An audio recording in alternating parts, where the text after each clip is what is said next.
I'm the Doctor. I'm a Time Lord. I'm from the planet Gallifrey in the constellation of Kasterborous. I'm 903 years old, and I'm the man who's going to save your lives and all 6 billion people on the planet below. Would you care for a jelly, baby?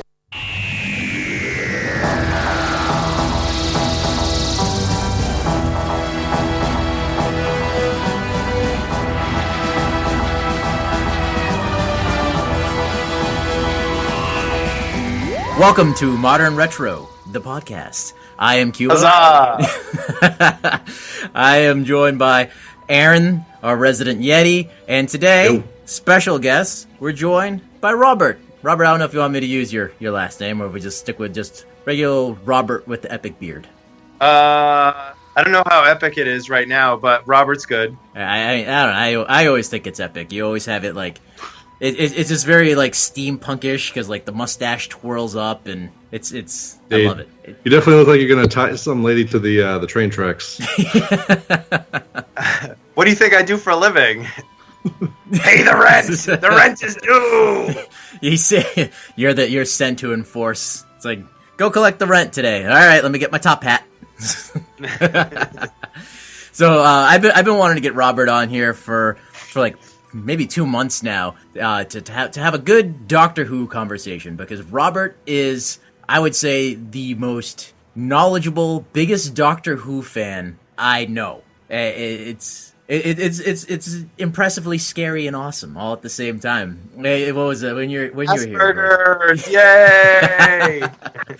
I think you were here for like for my kid's first birthday a few months ago, and we spent like 40 minutes talking about Doctor Who. Like the whole room left. That's usually what happens. That's isn't that how it always goes? Pretty much. I remember a lot of Star Wars conversations ending that way. Yeah. Shit, even I can't stay in the room for those anymore. I'm just like, I gotta go. I gotta work. yeah, exactly. So with I wanted to get this happening because it's always fun talking about Doctor Who, and then also I just want to see the good debate between you and Aaron here, because you guys have very, very, very polar views on the 12th Doctor. So I hope you have some like questions ready, Cuba. This is I have questions. I mean, what do you think? This is completely unorganized. I've been, like I said, I've been trying to get this going for 2 months, so of course I have questions ready. I did them this afternoon. You did prepare. Google them up real quick. Yeah, exactly. All right, well, I mean, we'll start with the first question I have is with the three of us here, we're Doctor Who fans. I would definitely say by far Robert is the biggest and definitely the most knowledgeable. So I just figure we'd each kind of give a little how we found Doctor Who. How do we get into it? Robert, you can start. How'd you get into Doctor Who? Where'd you find it? A little gem called PBS, because I'm old AF, and I used to watch Tom Baker and Colin Baker and Peter Davies on PBS when it was broadcast way back when, and then I was heartbroken when it was canceled in 1989, and then Fox was gonna bring it back, and then they messed it all up, and then I had my faith in humanity restored back in 2005 when it came back with Christopher Eccleston. See what I mean about going deep? About going deep? Shit. He's Do I need to get up the IMDb? He's going into the classic Who and the movie, right? With the eighth. It was actually a TV pilot that they aired as a movie, because they were like, we just spent all this money on this franchise that we decided we're not going to do anything with, and let's air it as a TV movie. Yeah, that sounds good. So yeah, that sounds like what Fox generally does. I actually saw something really cool at Best Buy 2 days ago. I guess you know how they had that big fire that burned down like they lost a lot of the episodes, that kind of thing. Oh yeah. They were able to salvage the audio of I think it was the second Doctor, the one that looks very Beatlesy. He's got that like dome haircut. Peter Troutman. And it's all about like the Daleks. It was a little 6-part series or something like that with the Daleks, and they just recently animated it and put it on DVD. They had it on BBC America for a while. It just aired this year. They're always finding episodes that they thought were previously lost because a lot of stuff was recorded. And then instead of saying like, oh, we might want this at some point in time in the future, just let's record over it. So a lot of stuff was re-recorded over, and they've been trying to mine broadcast affiliates in like Australia that previously aired the stuff. Yeah, I know, for real. So usually that's where new old stuff comes from, is Australia usually. See, now I need to get my hands on the old stuff because I'm annoyed because Amazon has it. Like, I have Amazon Prime. That's where I watched it, and but it's only for like if you're in England. Like, American audiences can't access the classic Who. It's only new Who. So I thought Netflix had the classic Who. They got rid of the new Who, but they kept the classic Who. Probably for the British Netflix, but not the American Netflix. You might be able to trick out your Netflix so that you can get access to the UK version of Netflix.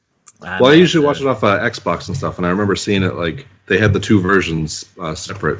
Yeah, I don't know. I have to trick it because I definitely want to go back to the beginning and get into that. All right, so Aaron, how did you find Doctor Who?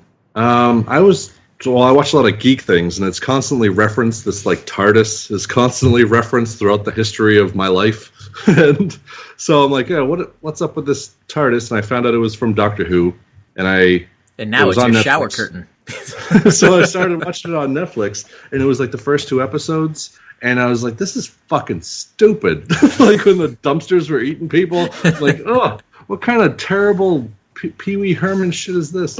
But obviously I have to power through it. I do a lot of drawing and graphic design stuff. So I just put it on Netflix when I was unemployed for a little while. And until David Tennant got up. And I think you told me about David Tennant. And you're like, oh, that was so good. You got to watch it. Yeah, it's true. David Tennant. And then I got to David Tennant's like good episodes, and I was like, "Shit, I'm not going to be working anymore." I just started watching it, and it's been a decent ride until recently. I disagree with you, sir. We'll get there. I came in. Doctor Who was one of those things in passing. I heard of it, but I'd never seen it. And then, in 2005, I think it was a Sci-Fi Channel that aired it when it came back. And I watched it from the very first episode. It's just one of those fortuitous things that I just happened to turn on the Sci-Fi Channel, and the episode was starting. And I'm like, this is interesting and weird. And I just kind of went through that season, sort of the same thing, going, this is really fucking weird. and then when David Tennant came in, it was much better. Even though his start was kind of bumpy a little bit. That Christmas special, not a fan of that. Most of the Christmas specials are kind of. Well, they were. I think once the 11th Doctor came around, they're like, all right, the Christmas specials are going to be the really important episodes now, like that, almost like the end of season, like transitioning to the like regeneration episodes. But before then, they were like just like the really random, what the hell am I watching type of episode, and then I think it was taken off. It was taken off Sci-Fi and then like put on BBC America, I think, which I didn't have that channel with that basic cable subscription. So I just wasn't able to watch it again for the longest time until maybe like 2 years ago, because it was on Netflix. So I started watching again right around when the baby was born. I'm like, all right, some long days of sitting here with a little creature sleeping on me. I'll get back to this Doctor Who. I watched like 5 episodes, and then it went off of Netflix. I'm like, motherfucker. And then I found out it was on Prime. Can we swear on this? Oh, yeah. Yeah, totally. Yeah. Fuck, shit, piss! I don't know. Knock yourself Welcome to the internet. Oh, yeah, we definitely have an explicit rating on our iTunes, for sure. Yay. Yeah, so I finally got back to it. The earlier part of end of last year, beginning of this year, I binged it for a while. But I fell in love with David Tennant's Doctor. I love the 10th Doctor. And this has been a thing between Aaron and I for a long time. I was like, I don't know about that 11th Doctor. He's funny looking. He's got no eyebrows and he wears a fez. I'm like, I don't know. He can never outdo the 10th Doctor. So I actually stopped watching because I did not want David Tennant's tenure as the Doctor to end. So I mean, I went maybe 4 or 5 months where I stopped watching it, and then I was like, Bullshit. It's been like 3-4 years. What are you talking about? no, it was like 3 or 4 years before I got back to it. Then I started binging it, and then I stopped the binging because I didn't want it to end. And finally, I pushed through it. I pushed past it and got into the seasons with the 11th Doctor. And at first, it took a while to get past that David Tennant-ness, but it grew on me. It grew on me. Definitely grew on me. And now I'd say I'm a big fan. Cuba, would you say your favorite Doctor is David Tennant? You know, before the 12th Doctor came along, I would have said it was, but it's the 12th Doctor now. Peter Capaldi, is that how you say his last name? Or Capaldi. Yeah, I love his take on the Doctor. Let's get right into the argument right now because we're on it. So much of the internet is like, oh, the 12th Doctor sucks. He's terrible. He's rude. So much negativeness. And I'll say the first 6 episodes, I'd say, of his first season as the 12th Doctor were really rough to get through. I don't know if it was intentionally rough or purposely, because it's still that kind of disorienting time after his regeneration. But after the episode where like the moon hatches, it got wicked awesome. Like everything before that episode, I'm like, man, I don't know. I guess everybody's right. This guy's not doing a good job. The show's not quite the same. And then from that point on, it just fucking skyrocketed. I'm like, yeah, this is awesome now. He's getting comfortable. Yeah, I'm just getting comfortable. No, it's all good. So I mean, Tennant was my favorite, but Capaldi took it. He took it, and I don't have. I'm not buying the episodes as they air. I'm just gonna wait until they come on Prime, like 6 months to a year from now or whatever. I saw the first episode of this season, his last season, and I loved it. It was great. I don't want his run as the Doctor to end. Now, Aaron has a different take on number 12 because 11 was his favorite. Can we? Oh, okay. That was my question. I wanted to know who your favorite was. My favorite. No, my favorite's definitely Tennant. But my favorite stories are with Smith, absolutely, because the 11th Doctor, well, with the 10th Doctor, he was a better Doctor. He was funny as shit. Everything he said had that comedic wit to it, and he had this like crazy kid likeness about him. But the stories were still kind of, juvenile, teenage, angsty, or like WB type plot lines. But then when Smith came in, they definitely. Well, first off, I hated the fucking intro to when Smith came in because they turned it into Amy Pond's show. And you're like, this isn't your fucking show. This is the Doctor's show. Who the hell are you?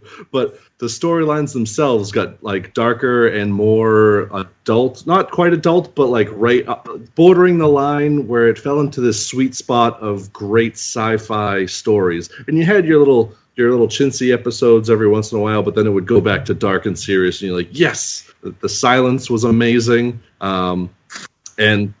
Anyway, so I love the 10th and 11th Doctors, but 10th's my favorite. I think it got too dark under. The 11th did have some good stories, and there were like every season was definitely an arc, which they didn't do during Tennant's run, but it just got too dark at certain points. I'm like, man, just like lighten up, the Doctor, and he was fairly lighthearted, but the tone of the series definitely took like a more ominous turn that I wasn't a fan of. I like the dark, like this bright childlike man in a dark fucking universe. Like I like that kind of tone. My stepdaughter she's in love with the 11th Doctor. She loves the 11th Doctor. She's got like a cardboard standee of that guy and a poster. Does she like him because he's cute? I don't know. She might be attracted to Ginger. She's 12 years old. I don't know if she knows what she likes. Tennant is cuter than Smith. Come on. I don't know. I can't get into a little 12-year-old's head unless I play Walking Dead too. But so we were excited for the 12th Doctor to come. Like, yes, like we finally get more Doctor Who. And it's run by the same guy who did all the cool dark episodes like Don't Blink and shit like that. Like this season's going to be great. And they started off with a fucking dinosaur. Dumpsters could have been eating fucking kids again. It was that bad. And I was like, what? No. I hope the next one gets better. And that entire season, I hope the next one gets better. And it never did. It did after episode 6. No. No, that's. What was your favorite Doctor?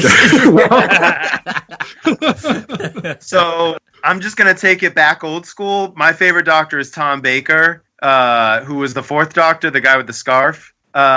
He was just so funny and like off the cuff, and his humor was so impeccable. Like there was one scene where I remember they knock on someone or they ring someone's doorbell and it's like pouring, and the production crew is just they're just drenching them, pouring water on them because they're standing outside, and the guy answers the door, and I think it was the fourth Doctor and Sarah Jane, they're just standing there, and he's like just drenched, continuously being drenched, and he says, "Excuse me, can I have a glass of water?"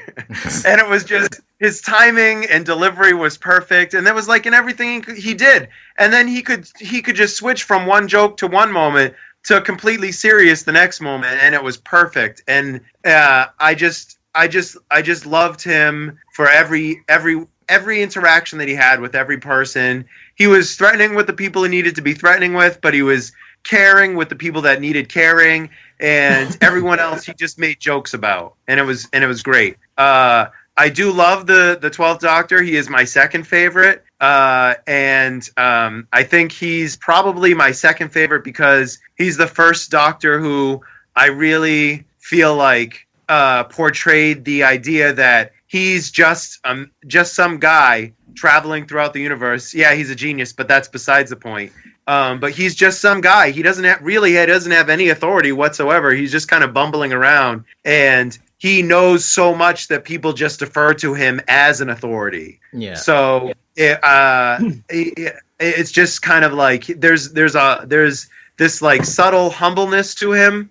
In addition to obviously like his struggling with not being human or caring about interacting with people's emotions or anything like that, where a lot of the other Doctors kind of seem to be more humane, I suppose. Yeah, that's one thing that I hear, a criticism of the 12th Doctor, is that he's rude and standoffish, and people claim that he's not as human, and I don't know. I think he got better with it. I definitely attribute a lot of that initially to how wonky he was after the 11th regenerated into the 12th. I think that really screwed him up. And I read this awesome article that really helps explain, I think, the mentality of the 12th Doctor. It pretty much summed up that the 11th Doctor spent about 1,000 years on Transalore, fighting for 1,000 years of warfare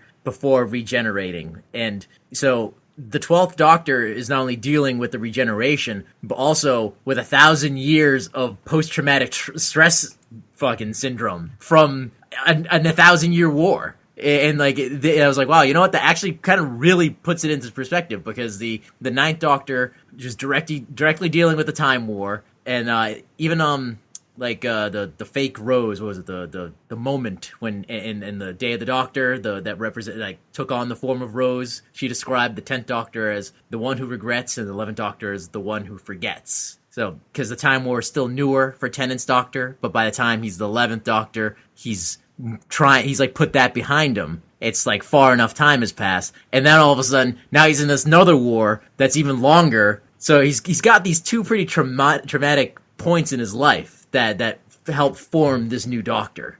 So I think that's one aspect that really puts his crabbiness, especially in the beginning, into perspective. So as far as the 12th Doctor, like his crabbiness didn't bother me. Like, I wanted to see a crotchety Doctor. Like, when they announced Capaldi, I was excited. I was like, ooh, we get to see like an older Doctor. That'll be cool, because we've had instances of like that older dynamic of like a time traveling just grump. Like, I mean, Doc Brown, for example, he's a good example of just that, like, oh, we gotta go. Like, even if you just put the grumpiness to that, that's Doc fine. Brown wasn't a grump. What movie are you watching?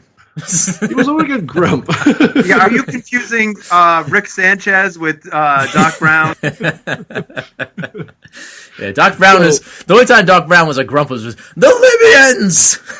I think you're thinking of Back to the Future 2 a little bit too much. Back to the Future 1, he's kind of a crazy scientist man who's on the surly side.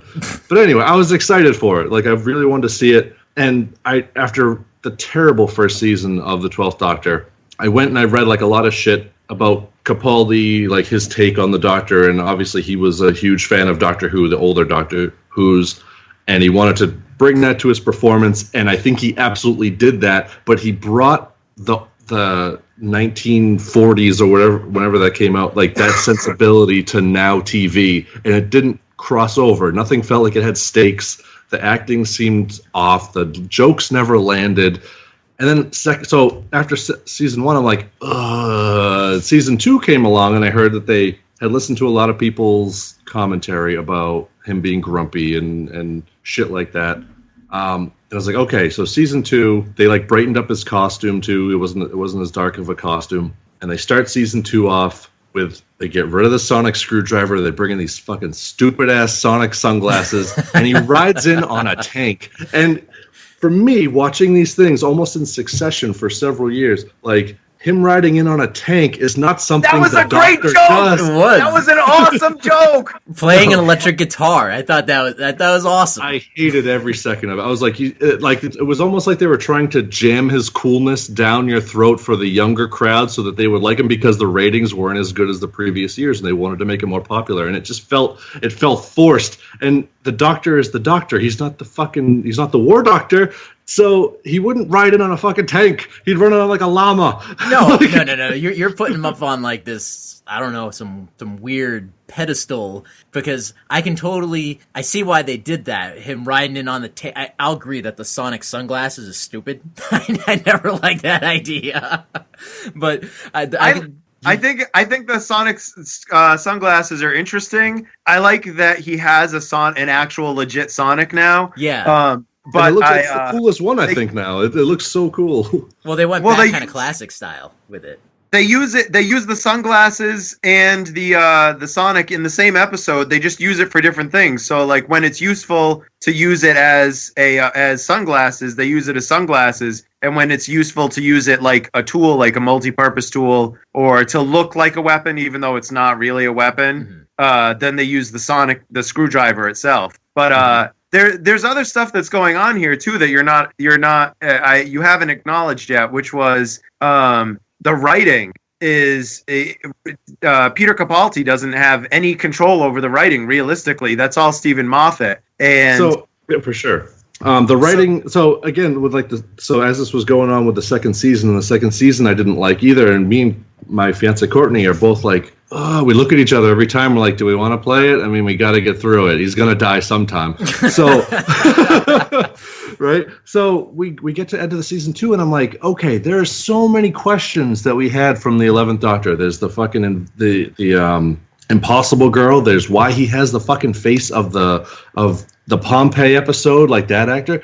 And yeah, but they it came to a point. Well, again, they did a little. But after such good writing and everything had such good arcs for the 11th Doctor, they just did away with that for the 12th Doctor, and they didn't sufficiently explain, or at least in a good, fulfilling way, explain the Impossible Girl, or explain his face. Yeah, it reminds me that I can't save everyone, or that I'm supposed to save some people, but not, like, that's the stupidest fucking thing. You should have lost your goddamn memory, or like went back in time and you were living in Pompeii for a while, you met the Doctor. Like, that would have been cool. That would have been something. I think you're asking too much. You're asking too much. I thought that was a perfectly fine explanation for why he has that face, as a reminder to himself. Peter Capaldi, I now have no problems with this Doctor, or as the actor himself anyway. It's the fucking writing. I figured it out, because once we started this season, every episode, I'm like, why couldn't this be him from the beginning? It's so good now. He's such a good Doctor,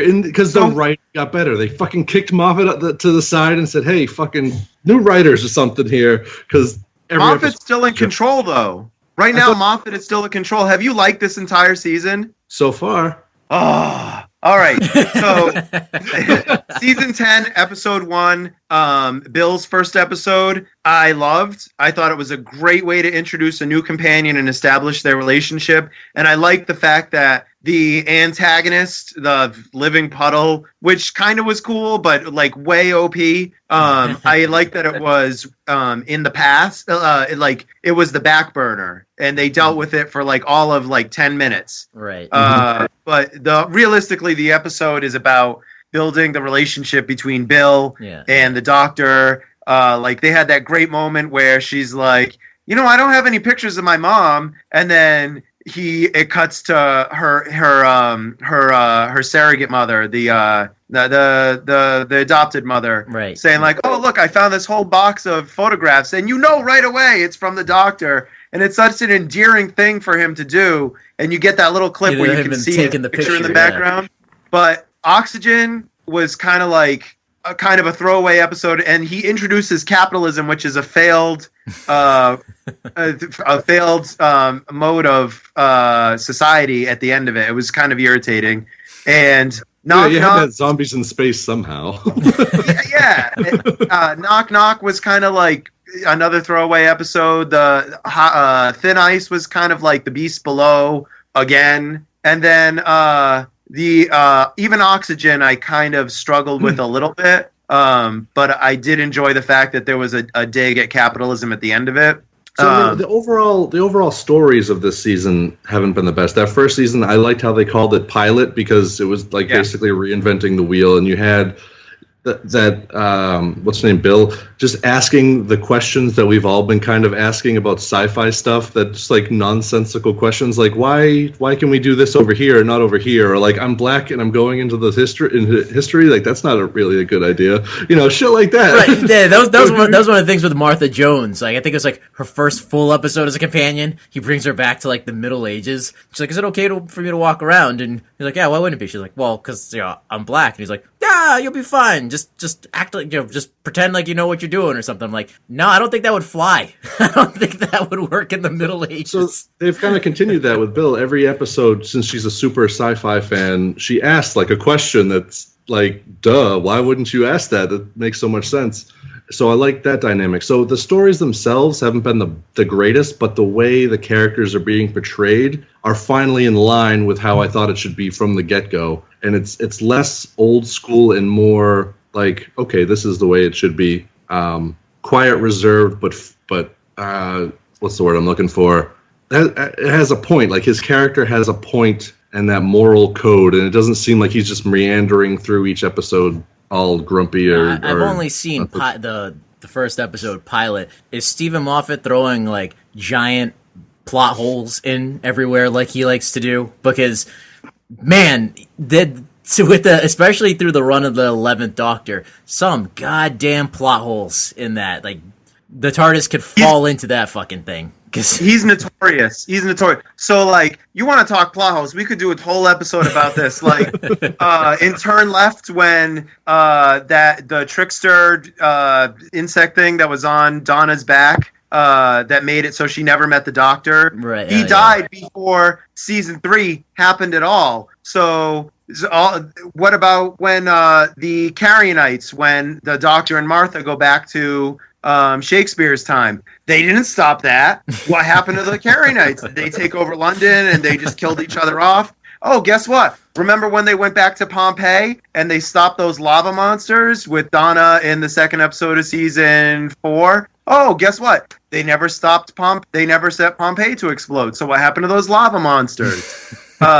When they went in season 8 episode, no, season 9 episode, I can't remember. Listen, the one where the 12th Doctor and Clara, spoilers, Clara's boyfriend Danny Pink has just died, and she's like throwing TARDIS keys into the volcano try and get what she wants, and he's like, okay, let's go find Danny. And they go wherever their timeline intersects, to the point where they meet one of Clara's ancestors who looks just like Danny Pink. His name's Orson, and he's a time traveler in the future.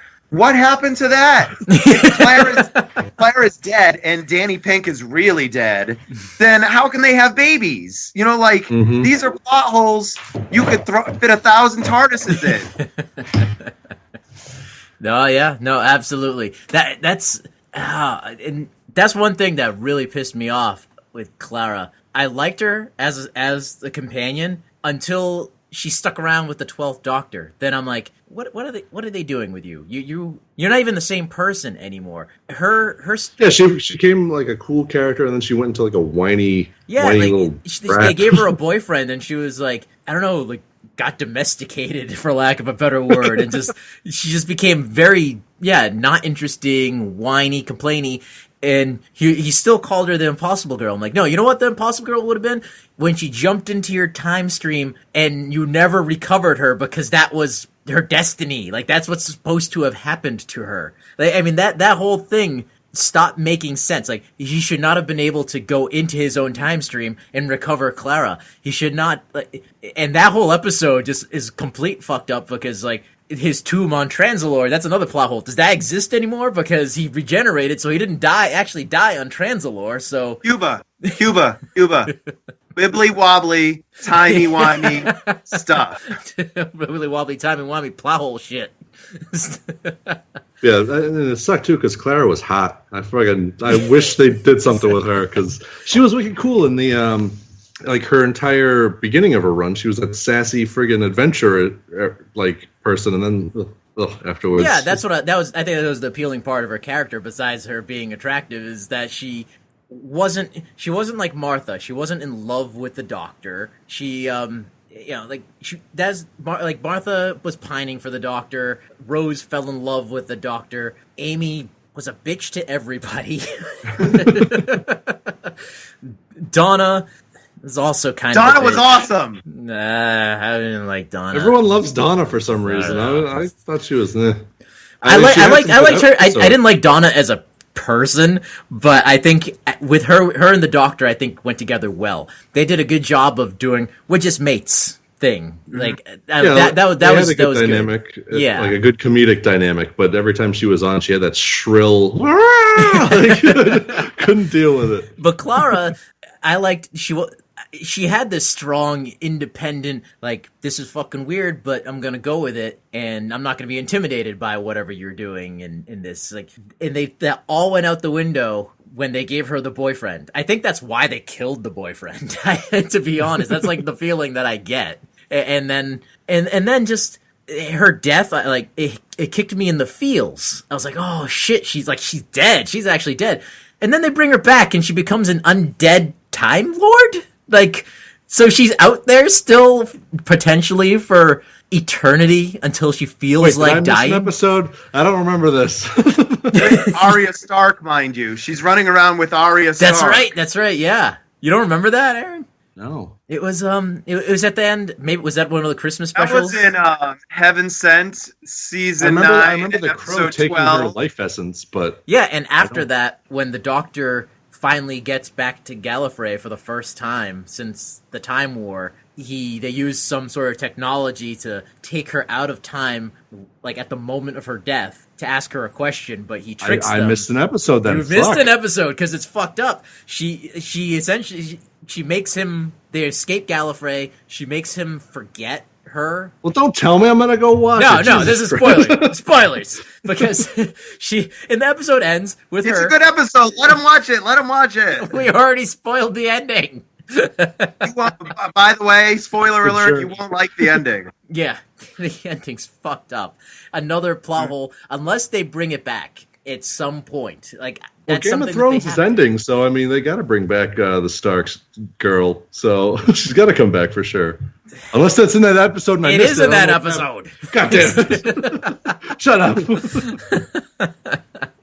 A lot of talk about the next Doctor.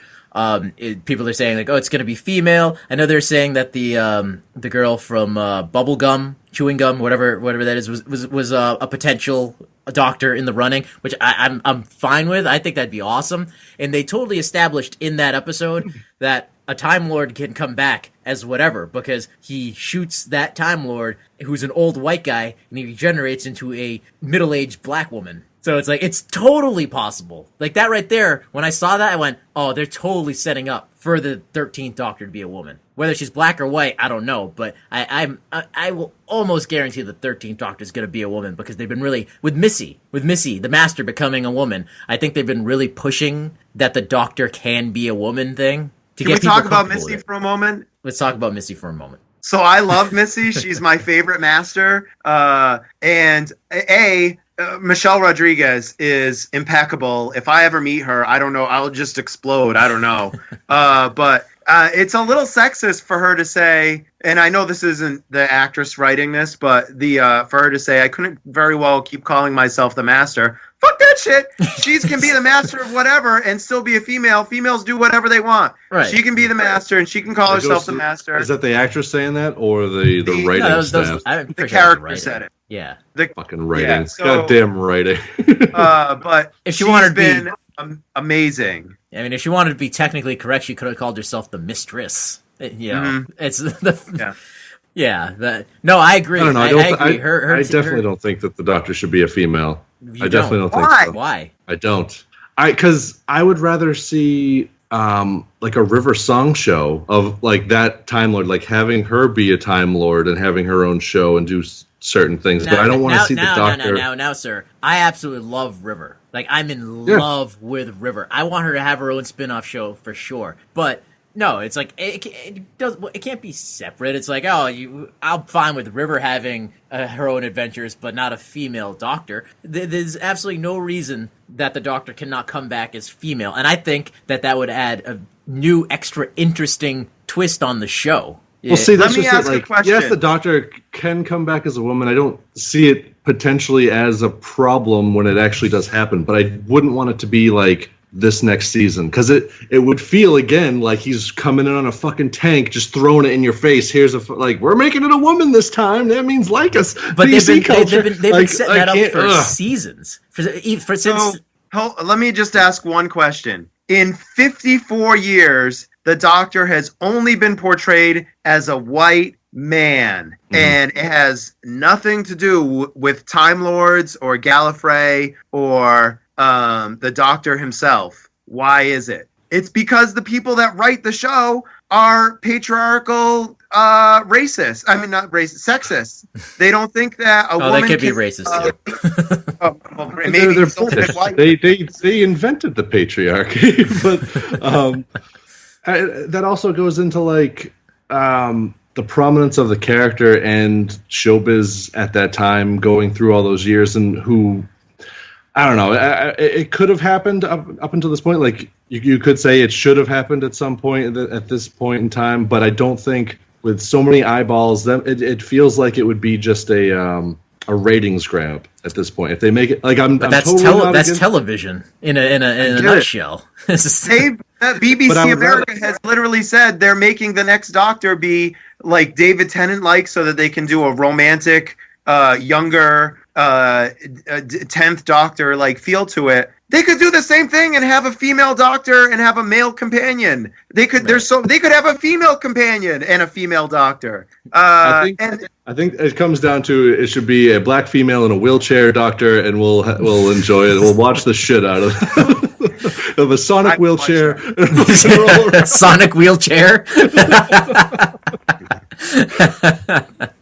I think they've been prepping people for a long time for the next Doctor being female, because as far back as the little mini-sode of for the Day of the Doctor, where it showed the 8th Doctor regenerate into the War Doctor, I forgot who those priestesses or whatever. The Sisterhood of the Khan. Yes, thank you. They're like, you can come back as whatever you want, male, female, whatever. So like right there, I'm pretty sure like that's where they started planting the seed, because then we got the Master coming back as Missy, and then like I said, we got the old male Time Lord regenerating as female. So it's not coincidence in my eyes. I think they're like just getting you warmed up to the idea that Time Lord can be male or female, doesn't matter.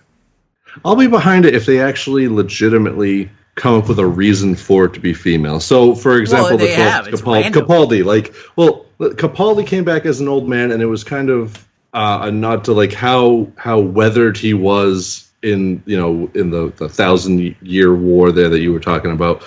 So he was haggard, he was old, he felt it, and he came back like his power wasn't up to full regeneration power, and he came back as an old guy. So it made sense within the lore, and that's why I was kind of excited for it. So I mean, if they somehow explained why the changeover in a decently written way, I'll be behind it, obviously. But I don't just want it for the sake of. I'll tell you why. Because his companion is Bill, and he's gonna give her a hug, and her black femaleness is gonna rub off, and he's gonna come back as a black female. There's your explanation for it. And I hope they do it well. Like, I hope he's like, "Ooh, haven't had these before," or something like that. It reminds me of the. Did you ever watch Community? Mm-hmm. Yeah. They had that TV show. I can't remember what they called. Yeah. Inspector. And there was one episode where they went to a Comic-Con and they were talking about the only female inspector. I guess her name was Minerva. And they're like, oh, everyone hated her. And I think that people are afraid that the audience won't attach to it. But I think it's the same concept as like with Peter Capaldi. He was an old guy. He wasn't, hugely well known outside of the UK, and people were hesitant, but they came around eventually. And I love him. I think he's great at the job. He's my second favorite Doctor altogether. But it's just one of those things where I think you have to give people a chance, and they'll come around. But it is important because, like, if you think about it, I know you're a white guy, Aaron, and what? Cuba, you're like, listen, I'm making a point.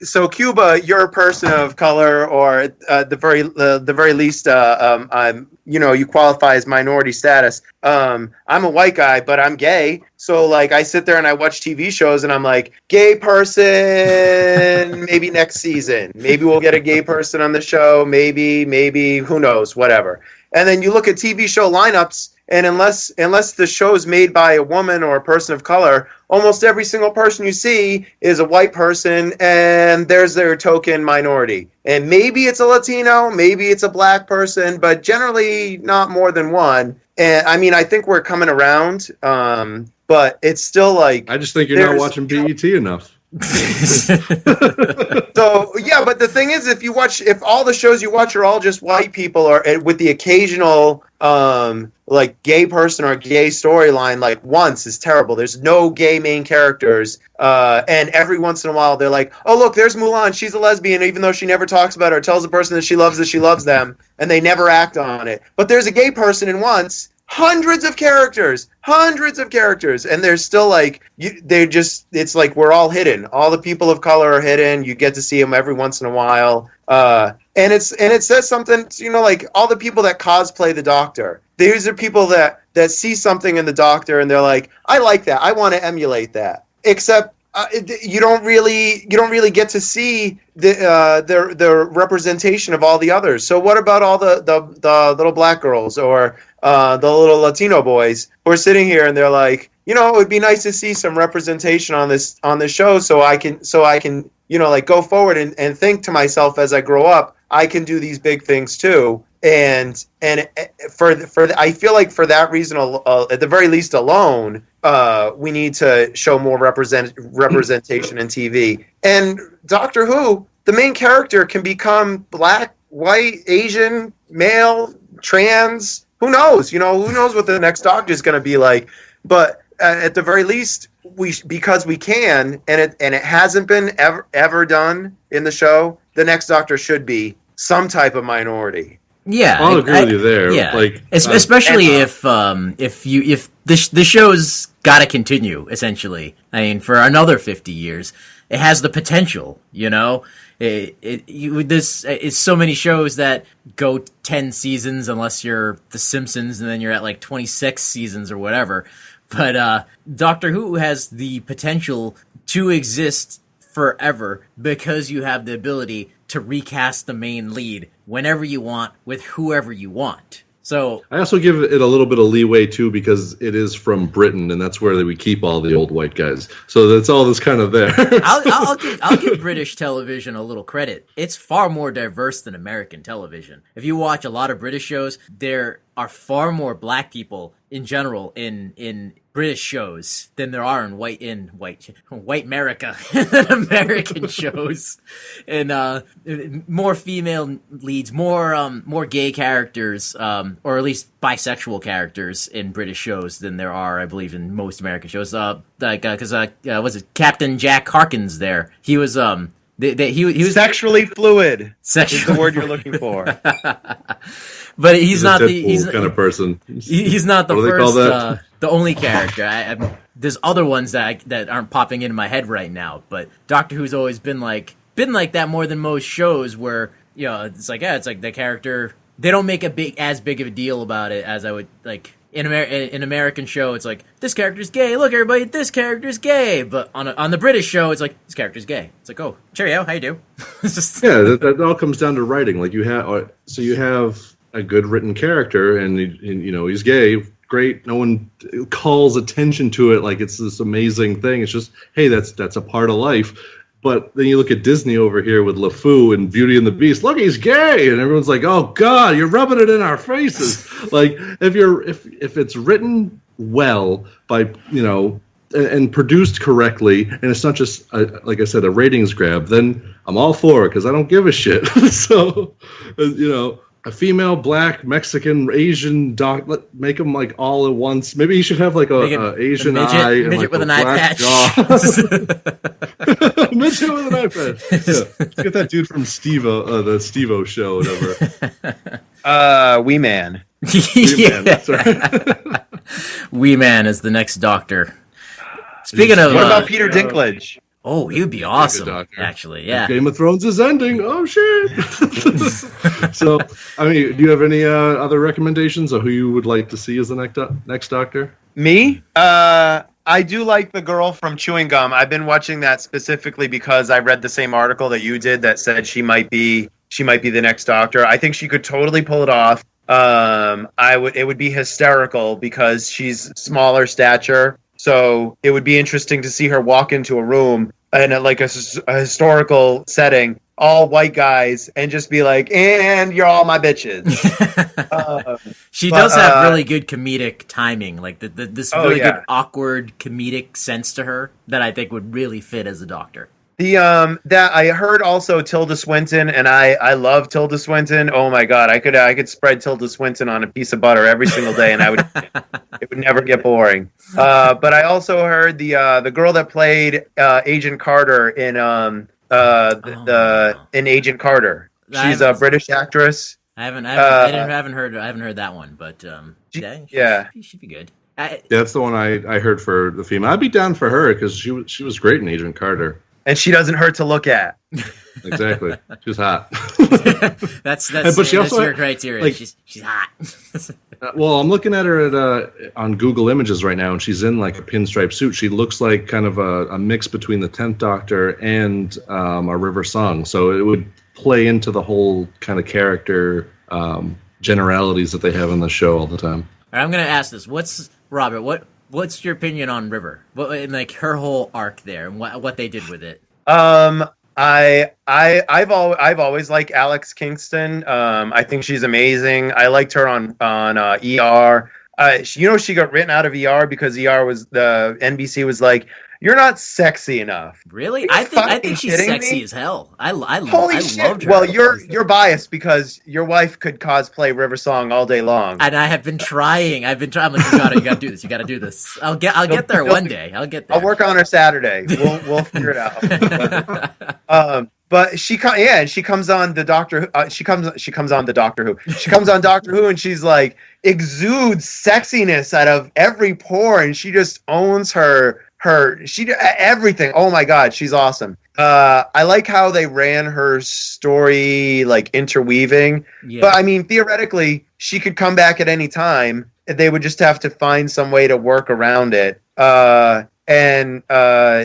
I don't know. I think she was great. I like how they did it. It sucks that they kind of wrote her out a little bit. Yeah, like you said, she can technically come back at any time. Yeah, that was one major thing that was missing from those seasons. The 12th Doctor was there was barely any River Song. Well, there was I no mean, River they Song. ended it with her story with the 12th Doctor. Yeah, The husbands of River Song. yeah, and like I think you and I talked about that episode, Aaron. You weren't a fan of it, and I was like, Fucking hated it. I maybe because I love River more. I don't know. Maybe I'm just saying. I love River. I absolutely love River, and it hit me in the feels. I felt sad at the end of that episode, knowing that that was it. That's it. And I went back to the her first episode in the library to rewatch that, and I'm just like, fuck! It makes me so sad because she was like, and the best part of River is that, and what made her sexy was that full on confidence in herself and everything that she had. And out of all the spin-off series that Doctor Who had, I mean, there was like 3 spin-off series at a certain point around like when like Tennant was the 10th Doctor. There's Torchwood, the Adventures of Sarah Jane, which was shite, obviously. God rest her, Elizabeth Sladen's soul. I'm sorry she died.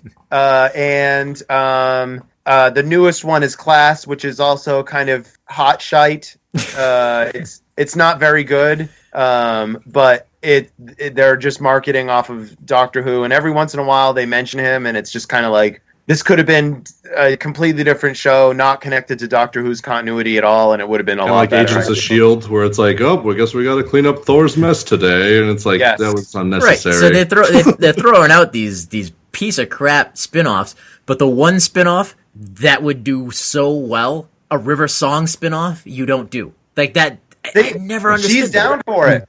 Her and John Barrowman, who plays Captain Jack Harkness, both of them have said that they would totally do a spin-off together or probably separately. They both want to work. And I would totally watch that all day long. Yeah, they're both great characters, and I you think, can make that like a time cop drama. That'd be great. I think out of all those spin-offs, and I was gonna say companions, River was not really a companion. She was her own thing, and that would be the best companion show to Doctor Who. I wonder if they like just never went with a River spin-off because they're afraid that like it'll take like viewership from Doctor Who or something, because that would have been great. That I'd be glued to that, because that would be River was the best. She's probably one of, besides the Doctor himself, River is my favorite thing in Doctor Who. There's probably some ownership, like character ownership, which is keeping them from doing it. It's like the same reason why K9 only comes back like once every blue moon, because the people who own the rights to K9 are just like, nah, we don't want them used all the time, and if you do use them, the fee is exorbitant. So there probably is some of that. There's also the fact that if River Song did come back, they'd have to find her a way to work it in so that the Doctor could show up every once in a while. Otherwise, why? Well, I read that, I guess they in the radio dramas that she's like recorded radio dramas where she's actually gone back and met pretty much every other version of the Doctor, but has like wiped their memories. So that's why Tennant doesn't recognize her when they first meet in the library. So I mean, they could do something like that. I noticed the show has definitely gotten pretty good at bringing the older Doctors back with the mix of like stock footage and CGI. And I didn't see it. Maybe you did. Maybe you saw it, Robert. But the BBC movie where the fucking dude from Game of Thrones was the first Doctor. They like made it was like a movie about the dude who played the first Doctor. Yes, He looked like the first Doctor. I don't remember that. The guy that played Filch on Harry Potter. Yes. Yeah. Yep. He was in season 8 where the dinosaurs on a spaceship. Oh shit, that's right. I don't know what I was gonna say other than that factoid. Other than just throwing out Wasn't that movie like knowledge. Did that movie have like a thing where the Doctor knows that that's a movie that exists, and it's like an act, like I don't know.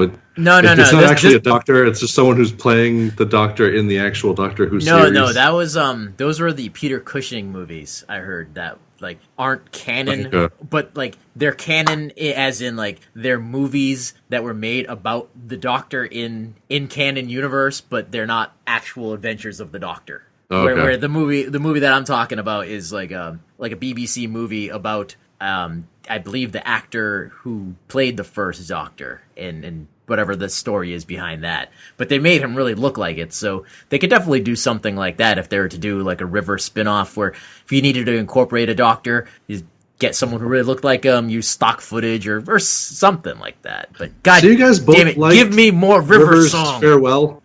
Yeah.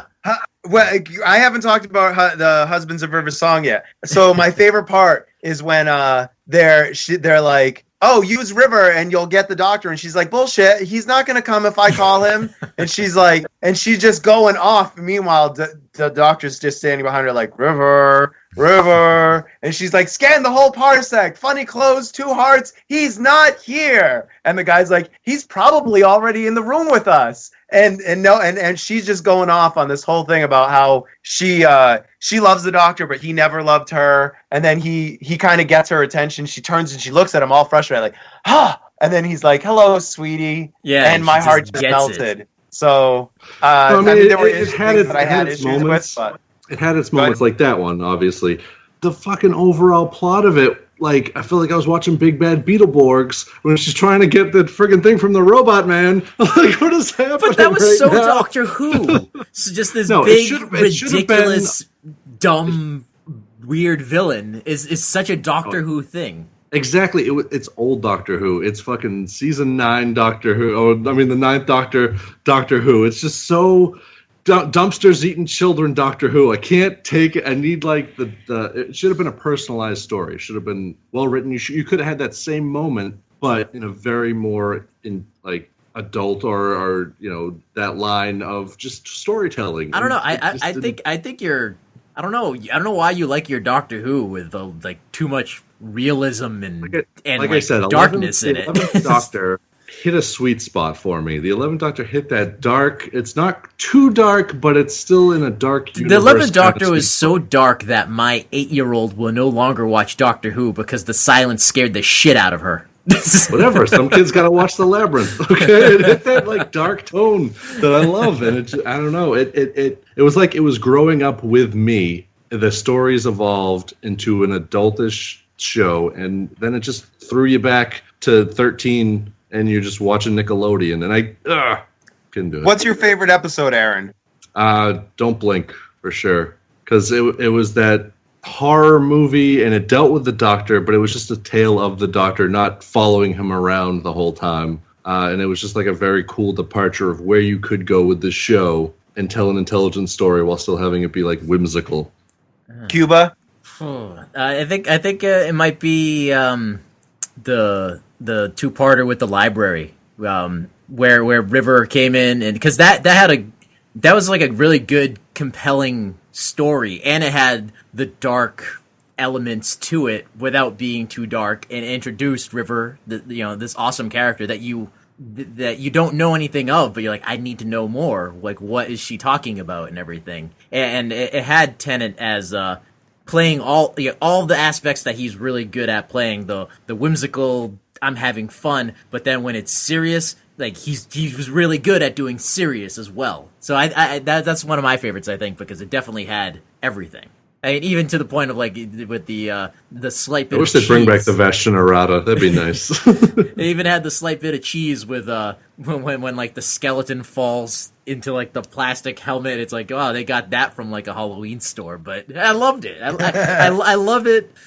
I love it when they throw in the bit of cheese. That's why I didn't hate the giant robot Power Ranger guy in the Husbands of River Swan, because that is just so Doctor Who. I like that the science fiction element of Doctor Who, they fucking go big. They like, whoa, this is this too ridiculous? No, paint it pink and make it more ridiculous. That's just like, I feel their philosophy on so many things in that show, and I think that's part of what gives the show its fun and charm. I think also every episode with River Song feels like it has stakes. It feels very serious. And then this one just wasn't that, and it was her last adventure, supposedly, her farewell. So I expected it to be that plus. Yeah, but they got to spend one night together for 24 years. Party bonus. What's your favorite episode, Robert? So I'll do two right here. My favorite River Song episode is the Pandorica opens. Oh yeah, and consequently also Big Bang 2. But because I love River Song, and seeing her make a Dalek beg for mercy is fucking awesome. She's so badass. It's not even funny. And but my favorite episode was a one-off, season 4, Midnight. The one where they go to the planet, the Diamond Planet, and Donna stays at the resort, which is under like 3 feet of extonic glass, so she doesn't get burnt up in the atmosphere. And the Doctor goes on that cruise. And there's like something knocking outside. There's like a isolation, alien kind of feel to it, very claustrophobic. Yeah. And it was like, it's the one time I've ever felt like, holy shit, the Doctor might die. And I know he's not.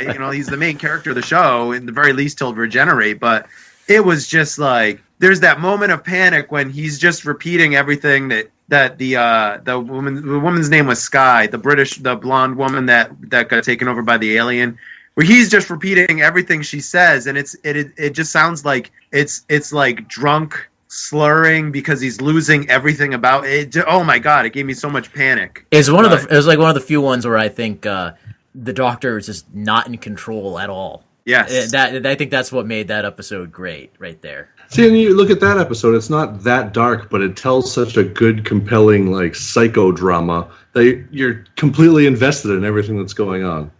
That's what I want.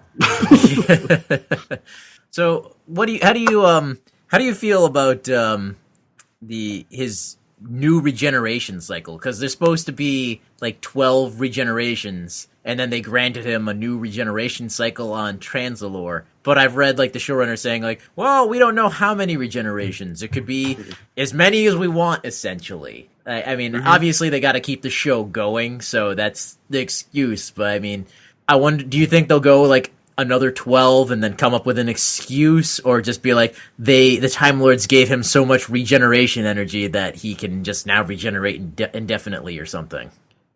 Aaron? Oh, me? Anybody. Just somebody take it. Catch that hot potato. That whole regeneration thing again goes back to why I accepted the old Doctor Who, like Capaldi, because he was only supposed to have so many. They granted him that extra one, so he didn't have as much like full power to regenerate young. If they, but see, that never even crossed into my mind that he wouldn't have enough power. I got it in my head that they gave him too much because he uses so much to destroy the Dalek ship. Then he regenerates, and then there was an episode when he goes to like the Dalek home planet, and like Davros has him hooked up to the machine, sucking his regeneration energy, and it really has no ill effects on him. Like you still get the impression that like he's still juiced up. Mm-hmm.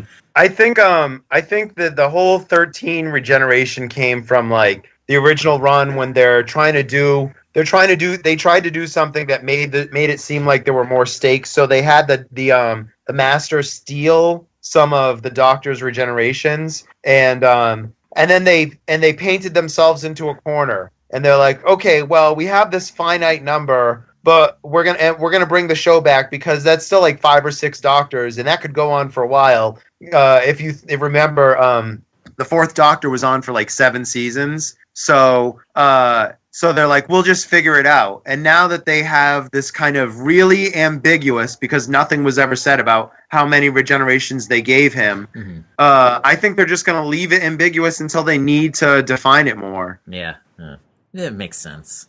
What about the Doctor's daughter? Do you think she'll ever show up again? Remember when like they like took up the father or something? Her father's Peter Davison, the 5th Doctor, and her husband is David Tennant, the 10th Doctor. So she's like Doctor Who royalty already. I don't see how they couldn't bring her back, but I think that they're just waiting for a reason to write her in. Because they could do it. I feel like there's so many chances that she could have come back to. so many opportunities to bring her back at that point. I'm wondering, like, it's one of those things where I'm wondering if, like, it's another plot hole where they did it for the episode and then kind of like forgot. Yeah. Because I mean, there's so much storyline there. They might have been waiting to write it as a spin-off, and it just never took off. Yeah, that's like the worst thing when they write something specifically for spin-off purposes, and then like the episode of the original series of Star Trek where they with the Air Force pilot, that whole guy and that spy service thing that was supposed to have its whole spin-off series that never took off, and that's like why it's like one of the few kind of crappy episodes of the original series first season. That's all I got for notes. I think we covered everything. Oh, did we say who? What's your favorite companion? Donna.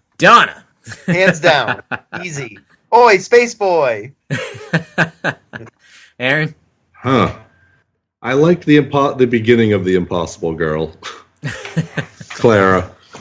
I liked the beginning, but I didn't like where it went afterwards. She was my favorite. I liked the beginning, until after the time stream thing. I liked Martha Jones. I like that Martha Jones walked away. Agreed. I feel like she had. One. I feel like she joined him for the wrong reasons, but then left for the right reasons. And she's like one of the few that didn't get screwed over in some way because she walked away. Are you kidding me? She totally got screwed over. She married Mickey. Was it Ricky or Mickey? Hopefully it wasn't Ricky because Ricky was gay. All right, well, she didn't. The point is she didn't die in some horrible fashion or get her mind wiped by the Doctor. So, So I got one thing to say is if the Doctor regenerates and we could pick anyone to be the next Doctor, after watching Fantastic Beasts recently, Eddie fucking Redmayne should be a Doctor, or at least go into watching Fantastic Beasts thinking that he's a Doctor. His performance is so Doctor-esque, but like a Doctor that's seen some shit, just silent sadness in his eyes the whole time, and you're like, that make a good Doctor, sir. Like, I wish it would happen. Yeah, from the very beginning, I didn't see that movie, but from the very beginning, when I saw the trailers, I was like, this dude's very Doctor Who, like, even just in appearance. I agree. One thing I'd like to see with, I think they should do some more, like, mini episodes of the Time War. I loved that when they did when they brought back the guy who did the Eighth Doctor to show the regeneration to the Paul McGann one. Yeah, like I thought that was, even though it was like 5-6 minutes or something like that. I'm like, that's pretty cool. I would like to have seen some of the Eighth Doctor's adventures of trying to stay out of the war. And obviously they can't bring back young Indiana Jones style. No, I mean, because they could use him now as his age, because that's what they did. And they showed him his regeneration, which is cool. But who knows how long the war was going on at that point? And at that point, he was trying to still save people and like stay out of the war. So I think that'd be like a cool little set of minisodes to do. Yeah. Why don't they just spin off Eighth Doctor? Yeah. Let's all his adventures. All right. Well, I think that's it for the Doctor Who episode. Anybody have anything? Because I think we can just kind of keep going on and on about this, but we could definitely do another one again. Robert, you're welcome to come back whenever you want for any topic that you feel like joining into. I can let you know what we're going to talk about. I'm super nerdy. I've been around. I seen some shit. I saw Labyrinth and the Dark Crystal in the movie theater. Jesus, that is old school. What do you think about what do you think about the Dark Crystal prequel that's coming to Netflix? My basement just flooded. I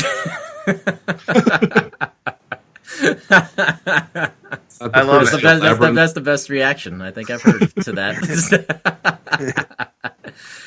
I see a Labyrinth one, but Pixies and Kathleen Makepeace. Yes, yes. Cats are freaking out because they've never heard me make that voice before.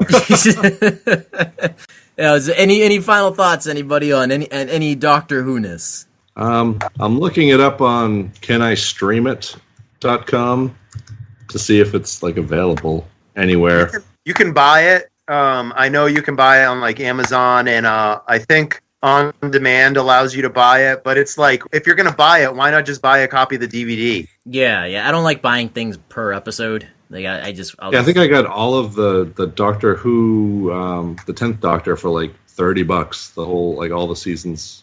Occasionally, you'll find good deals like that on Amazon and shit like that. But I just looked it up. I don't think you can stream it anywhere else. That sucks. Yeah, well, I have to find some way to hack into BBC, Netflix, or something like that. Just get Firefox and get a VPN. I'll say this. So they Netflix, we had Doctor Who until season 9. At season 9, Netflix said they pulled the plug. They said there's no more Doctor Who.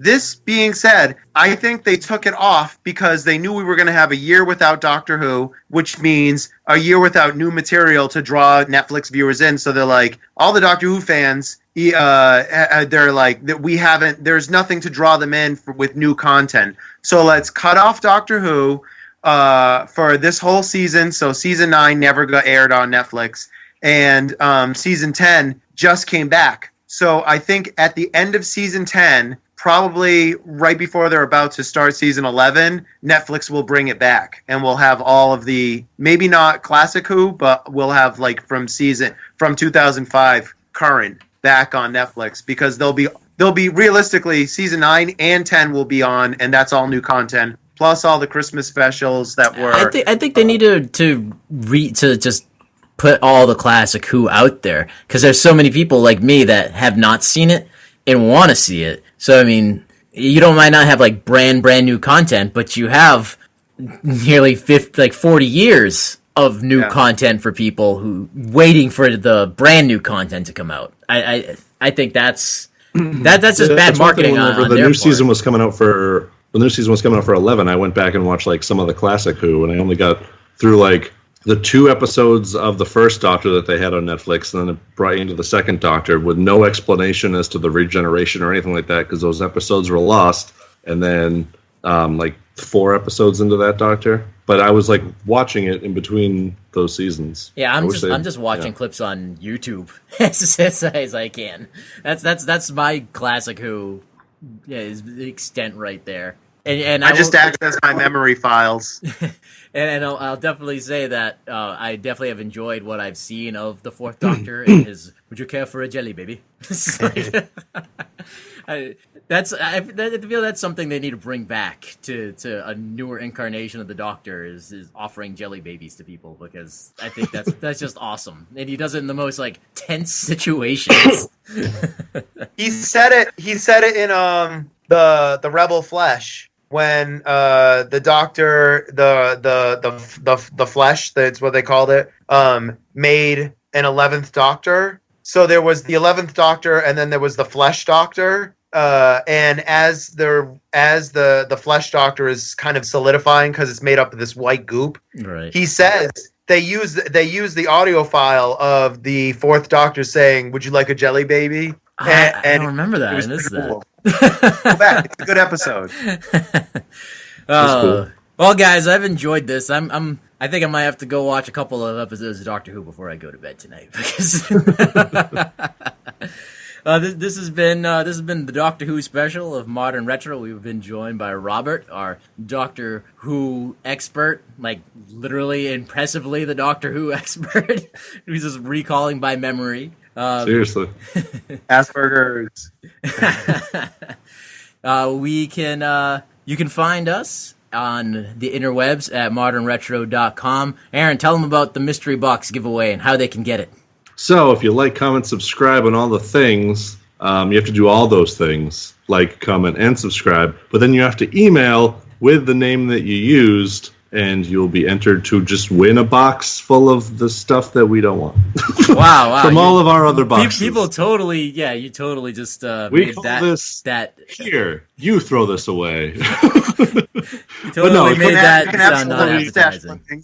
Yeah, some great stuff like some pop vinyls and other various things that we got in our loot crates and nerd blocks that didn't quite connect with us, but they are still cool and still quality. Yep, our mystery box costs you no money. It's iTunes. You have to go to iTunes, not just Oh, anything, anything willy-nilly, Aaron. You have to go to iTunes, leave a rating and a comment, and then email us at modernretrocast@gmail.com what username you used on iTunes, and we will pick one of you randomly from the email list. Okay. Thank you for everyone being here. Wait. What? Oh, what? So, if this is coming out Monday, head on over to the YouTube. We got a new unboxing from Smuggler's Bounty, and this is the first ever dual unboxing where Cuba and I do a thing. We're video casting the box, but then also Wednesday, the Stan Lee box 2 comes out, so we're gonna unbox that one. Also a dual unboxing. I got this shirt in my Modern Retro Guardians of the Galaxy Star-Lord shirt, so check that out over in TeePublic and help us fund this bitch. That's all that's I got. right. There is new stuff up on the TeePublic. The new updated official logo, decals, t-shirts, mugs, and like a cell phone case. So go buy our swag. I think it's on sale right now, $14. Shit, looks good. Thanks. Copyright Donna Noble. Thanks, Robert, for joining us. Aaron, we'll see you next time. Everybody have a good night. Life is like a hurricane with the doctor. Space cars, lasers, time machines. It's a dark blur. Might solve a mystery or travel through history. Doctor Who. Every day he's out there, he's the Doctor Who. Bigger on the inside than that info shocked. Danger lurks behind you. There's a stranger out to find you. What to do? Just grab onto the Doctor Who. With his sonic screwdriver, the Doctor